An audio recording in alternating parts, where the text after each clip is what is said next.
Hallelujah, hallelujah, hallelujah. खुदावंद के बाबरकत जलाली और पुरफजल नाम में आप सबकी सलामती हो। मैं खुदावंद का खादम पास्टर काशान असद आज की सुबह ब्रुकलिन न्यूयॉर्क यूनाइटेड स्टेट्स से आप सबके साथ खुदावंद के कलाम का एक और भेद लेकर शामिल खिदमत। खुदावंद आप सबको बड़ी बरकत दे और खुदावंद के पाक कलाम का गहरा भेद, उसका मसा, उसकी कुदरत और जलाल हम पर, हमारे घरानों पर, हमारे आसपास और हर तरफ फैला रहे, ताकि हम कभी खुदावंद की कलाम से दूर ना हो। ये एक ऐसा भेद है, एक ऐसा खुदावंद का फजल है जो इब्तदा से खुदा के साथ था और उसके प्यारे बेटे हमारे खुदावंद यीशु के रूप में हमारे दरमियान मुजस्सम हुआ। पाक कलाम कहता है कि इब्तदा में कलाम था और कलाम खुदा के साथ था। हालेलुया। और वो कलाम आज हमारे बीच में है ताकि हमें आजादी दे। खुदावंद आप सबको बड़ी बरकत दे। आज जो मैं खुदावंद के फजल का और उसके गहरे मसा का भेद, उसके कलाम की गहराई जो आप सबके साथ शेयर करना चाहता हूं, वो हमारी एक ऐसी आदत, एक ऐसी खसलत के बारे में है जिसको खुदा पसंद नहीं करता। हमारी बड़ाई जो हम करते हैं। अजीजों, हम बड़े कमजोर माफी चाहता हूं, नादान और छोटे लोग हैं। हम उन चीजों का भी, वो कहते हैं ना कि उन चीजों के लिए भी हम वो बड़ाई लेना चाहते हैं जो हमने किया नहीं होता, हमारा इख्तियार नहीं होता। हम उसके लिए भी अपनी खुशनुदी और अपनी तारीफ और अपने आप को लोगों के सामने शेखी मारते हैं। मैं शेखी का वर्ड नहीं यूज करना चाह रहा था, लेकिन मुझे कोई और लफ्ज जहन में नहीं आया। खुदावंद का कलाम बड़ा सिंपल और सीधा है। आज हम खुदावंद के कलाम में से देखते हैं। मेरे साथ आप सब निकालिए इफिसियों के नाम पौलुस रसूल का खत, इफिसियों की कलीसिया और उसके नाम पौलुस रसूल का खत और उसका दूसरा बाब, और हम उसकी 9वीं आयत देखते हैं। पाक कलाम में यूं मरकूम है, और ना एमाल के सबब से है ताकि कोई फख्र करे। हमें किसी बात पर फख्र नहीं करना है। खुदावंद का कलाम साफ बोल देता है। अगर हम इससे पहले 8वीं आयत पढ़ें तो क्या लिखा है? क्योंकि तुमको ईमान के वसीले से फजल ही से नजात मिली है। अजीजों, नजात का जब हम जिक्र करते हैं तो हम ये सोच लेते हैं कि जी हमें हमेशा की जिंदगी का जो खुदावंद यीशु के वसीला से फजल है, हम उसकी बात करते हैं। नहीं मेरे प्यारों, मेरे अजीजों, जब हम नजात की बात करते हैं तो मेरा खुदावंद हमें परेशानियों से, बीमारियों से, दुखों से, स्ट्रेस से, डिप्रेशन, एंजाइटी, हर तरह की मुसीबत से आजादी देता है। वो नजात देता है हमें। हम लोग अपनी शेखी इतनी ज्यादा बजारते हैं कि हम भूल जाते हैं कि हमारी अपनी कोई ताकत नहीं है। आज तो हम अजीजों इतना अपनी शेखी में गुम हो चुके हैं कि हम अपने बाप की, मां की, बहन की, भाई की, अपनी बीवी की, अपने हस्बैंड की, अपने बच्चों की, अपने दोस्तों की, कारोबार की, खुदा की नजर में जो अगर खुदा ने हमें कोई इज्जत बख्शी है, हम उसकी भी शेखी जो है ना वो बजारते हैं लोगों के सामने कि जी ऐसे है, मैं ऐसे हूं, मेरा घराना ऐसे है, मेरी अकल ये है, मेरी समझ ये है, मेरी ताकत ये है, मैं ये हूं, मैं वो हूं। मुझे बड़ा अफसोस होता है खास तौर पर जब हम लोग खुदा के घर में जाकर ये शेखी मारते हैं। मुझ पर खुदा का ये फजल हुआ है, अगर कोई उसकी गवाही है तो आप जरूर दो। और गवाही ये नहीं है कि जी मैं ये हो गया हूं, मैं खुदा के घर में बहुत हूं, मेरा घराना खुदा के घर में बहुत है। ये खुदा के और आपका रिश्ता ताल्लुक है मेरे प्यारों, मेरे अजीजों। हां, खुदा ने अगर आपको 12 साल के बाद उसके कपड़े को छू जाने से ही उसने आपको नजात दे दी है, शिफा दे दी है। डंके की चोट पर बताया मेरे खुदावंद ने यह किया, क्योंकि उस वक्त आप अपनी नहीं खुदा की बड़ाई कर रहे हैं। आप अपनी नहीं खुदा की बड़ाई कर रहे हैं। मेरे खुदावन ने मुझे फाइनेंसेस में मैं डूबा हुआ था, कर्जों में डूबा था, मेरी जिंदगी तबाह हो चुकी थी, मेरे खुदा ने फराहम किया। खुदा की बड़ाई है, आपकी नहीं। मेरा बहन, मेरा भाई कैंसर में मुब्तला था, खुदा के खादमों ने, जैसे कलाम में लिखा है कि अपने बीमारों को खुदा के खादमों के पास लेके, और उनको जिनको मैंने इख्तियार दिया है, वो बीमार के सर पर हाथ रखेंगे और बीमार शिफा पा जाएगा। बताएं लोगों को कि खुदा ने अपने कलाम में जो वादा किया उसने उसको पूरा किया। और मेरा भाई, मेरा बहन, मेरा रिश्तेदार, मैं, कोई भी हो सकता है, वो कैंसर से शिफा पा गया। खुदा की बड़ाई है।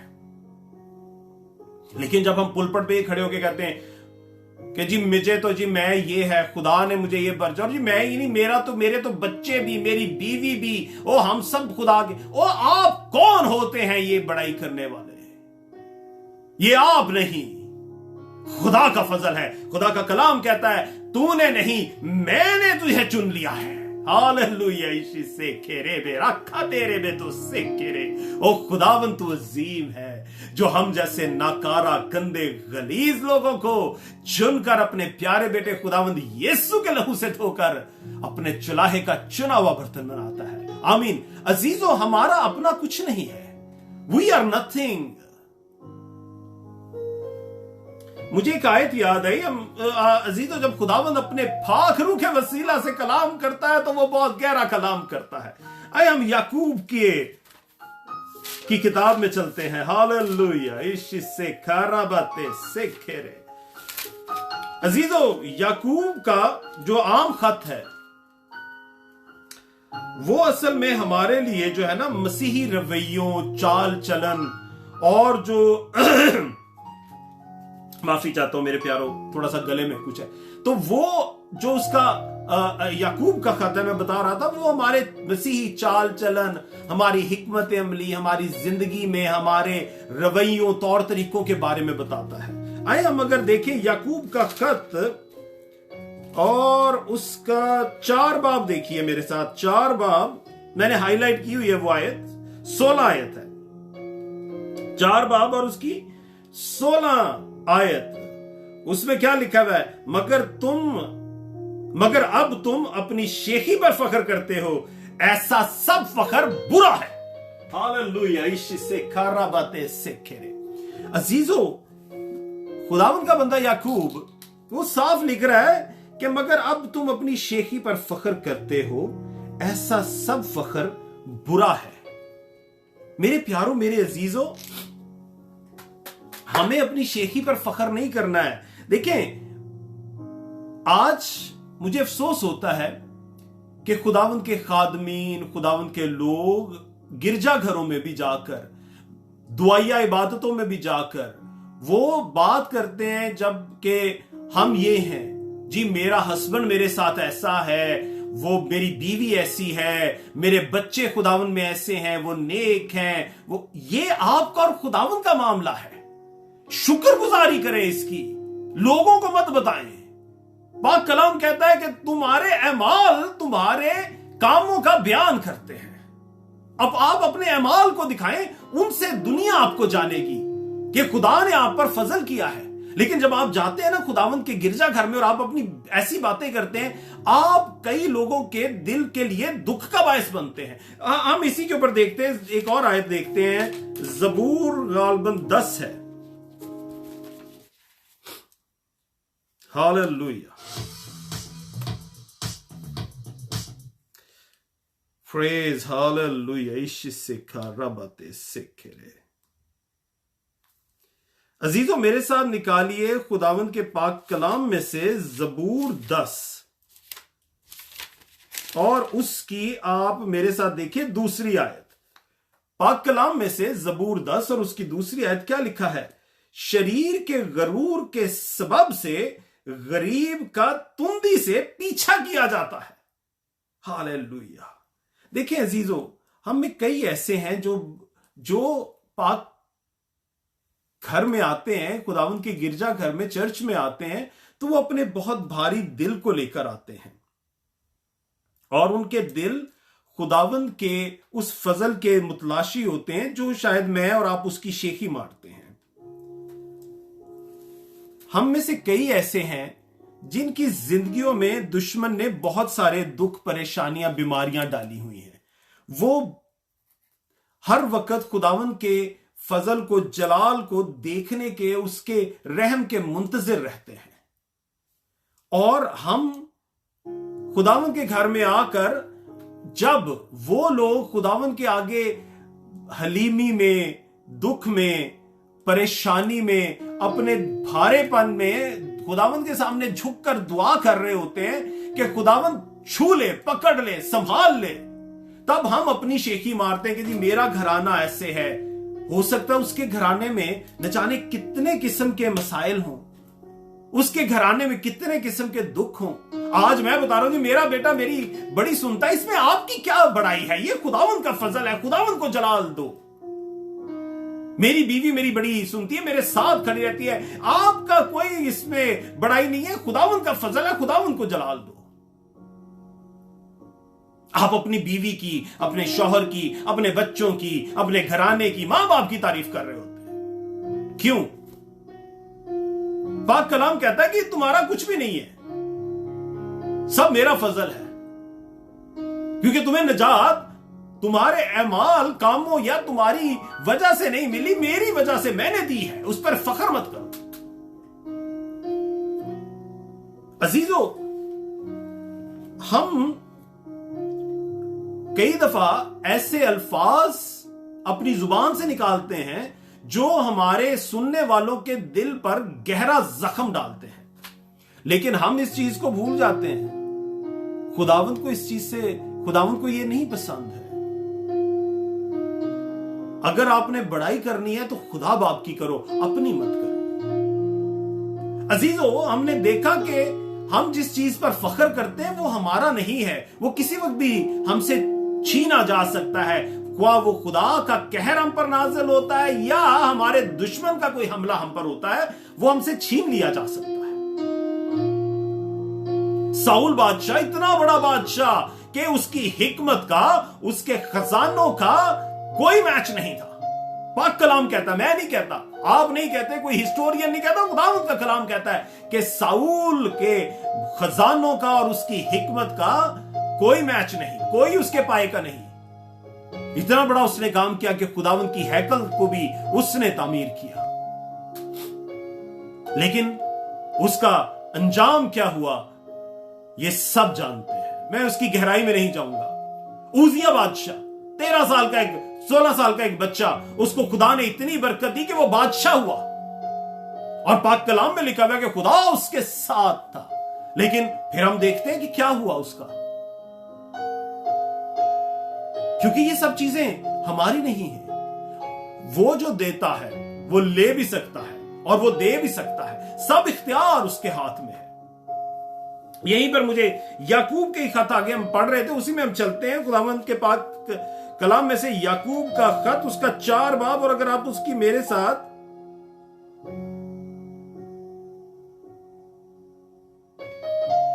13, 14 और 15 देखें। हमने 16 आयत देखी थी, हम 13, 14 और 15 आयत भी देखेंगे। उसमें क्या लिखा हुआ है?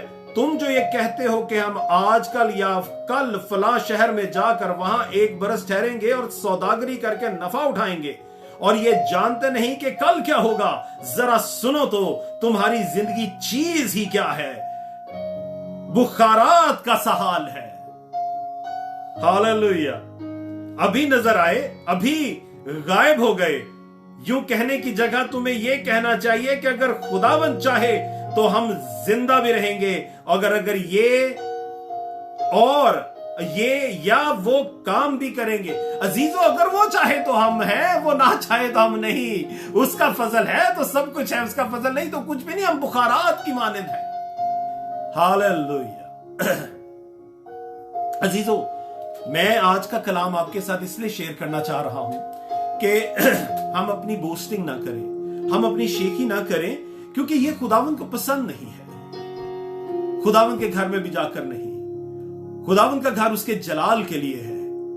वहां पर जाकर अपनी तारीफों के पुल मत बांधे। खुदावंद के लोगों में जब आप खड़े होते हैं तो अपनी तारीफों के पुल मत बांधे, अपनी बड़ाई मत करें, क्योंकि खुदावंद हकीकत को, अंदर को जानता है।